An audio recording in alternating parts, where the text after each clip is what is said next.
Hello everyone, this is Rob Canyon once again with another great video on blog writing profits. Again, the goal of this video series is to get you more return visitors, many more comments on your blog, and much more organic traffic. And so today's video is all about what you could, what you should, and what you'd be well advised to write about on your blog. You can see that we're already situated on a blog post of Seth Godin's. Now, the first time I remember reading about Seth, it was about a little book he wrote called The Purple Cow.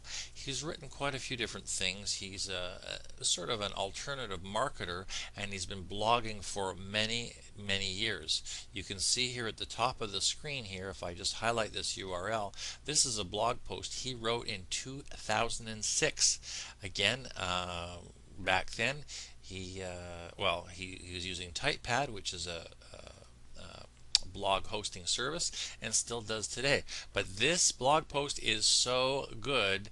In fact, people still refer to it over and over and over. So I'm just going to come over here so we can look at it a little bit more. I just want to give proper props to Thomas Bartkey at thomasbartkey.com. He was the one that reminded me yet again about this post of Seth's to figure out what you can write about on your blog post. Now, before we go over this list a little bit, and I'm going to give you a link just below this video, or you can go to blogwritingprofits.com and find the link. What I'm going to do is just preface this by saying the simplest thing you want to do is when you write a blog post, it should make your readers feel better about themselves after they've read your blog post than before. Now, that can mean a lot of things for a lot of different people, but essentially, if you get them feeling better about about the content you put out, and it's brightened up their day, then you're writing about the right things. Of course, when you're thinking about things to write, you want to be thinking about things that your readers would be really excited and interested about, and that would brighten up their days. The reason I want to remind you of this is because sometimes I see people write on their blogs criticizing different things and really attacking certain products or people or things or situations on the internet. And your blog is not a place to be criticizing anything going on in the blog sphere or on the internet. You can do that in review sites and other places if really that's the kind of person you are. That's fine. But it just isn't going to work for you on your blogs. Blogs are like your home, and if the energy is negative in your home, people want to leave and don't come back. If the energy is positive and uplifting, people will come back over and over and tell their friends about what a great time they had when they were with you. So let's just go over some of Seth's top tips about what he likes to write about in his blog. And when he talks about using lists, top 10 listings are very important. Be topical. Whatever's the topics. Learn enough to become an expert in your field. This is important. It's not just about regurgitating information. It's actually about, becoming somebody who spends more time and interest in a topic than your readers, and then sharing some of the wisdom, some of the great things you've learned that's going to help them along, and that's what causes them to come back. Be timeless. Write posts that will be interesting a year from now. Remember, at the top of the screen here, this was written in June of 2006, and it's still being knocked about the internet. Share your expertise generously with people. Help them, teach them, do whatever you can to make sure that you are their source for information in the topic you're writing about. Announce news. Write short blog posts, write long blog posts. Encourage your readers to click on Technorati. He says write about your cat, boyfriend, or your kids. Be personal. Write long definitive posts, as he said. Write about your kids. Be snarky. Put photos. It's your home. Share links. Expect some back. Include polls, meters, other eye candy. Tag your post. Use delicious. Coin a term or two. Do an email interview with a well-known personality. Answer your emails. Lots of things you can do. Encourage your readers to dig your posts. Use Furl and Reddit. Those are social media Web 2.0 things that we'll talk about a little bit later. Like we said, put photos. Use Flickr. Use lots of things. Put YouTube videos up. Encourage your readers to subscribe to your RSS. Subscribe to your blogs.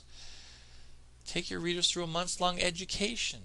Do a video series, like a 7-part video series on blog copywriting. Highlight your best posts with tabs and links, and point to useful resources. Write about stuff that appeals to the majority of readers. People like to learn about gadgets. What's going on Google? Have relevant ads that are better than your content, or no ads at all. Include comments. Don't include comments. Organize comments to one post, which we'll show you later on in a bonus video. Run no ads, run ads. Write about blogging. Write about other people, everyday things. Invent a whole new art of communication through your blog. Post on weekdays because there's more readers. Post on weekends when you want fewer readers taking more time reading your posts. Don't interrupt your writing with lots of links. Put lots of links in certain writings. Don't promote yourself and your business or your books or your projects at the expense of your readers' attention. Don't come off that it's a selling store. It's not your store. It's your home. If you make it your store, you will not get a lot of readers. If you make it your home and make it homey, you'll attract a certain group of people. There's multi-millions of people all around the internet. You make your blog homey and welcoming, and they'll keep coming to find you. I like how he writes at the end. Write in English and then write in Chinese. My goodness, there's a lot of Chinese blogs in the world, which is great.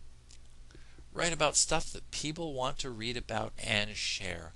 Treat it like your home. Just write.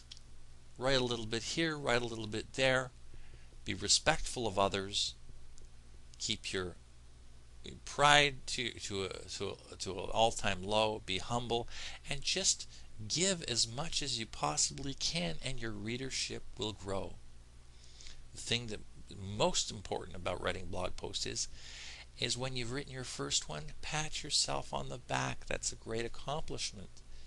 And then write another and another and keep on going. Your writing will get better, your readership will become more vibrant, and your expert status, your celebrity will grow all around the blog sphere. And so that's it for this video on the content you can provide, the content you can write about on this post, on your post. Again, you're going to see the link below to Seth Godin's post here. I'm just going to put this link below the video. Come back again for tomorrow's video. We've got more great stuff, and just apply some of the things that you've been learning. It's really going to let your blog take off and your posts be a whole lot of fun and captivating and exciting for others to watch. So take care, and we'll see you in the next video.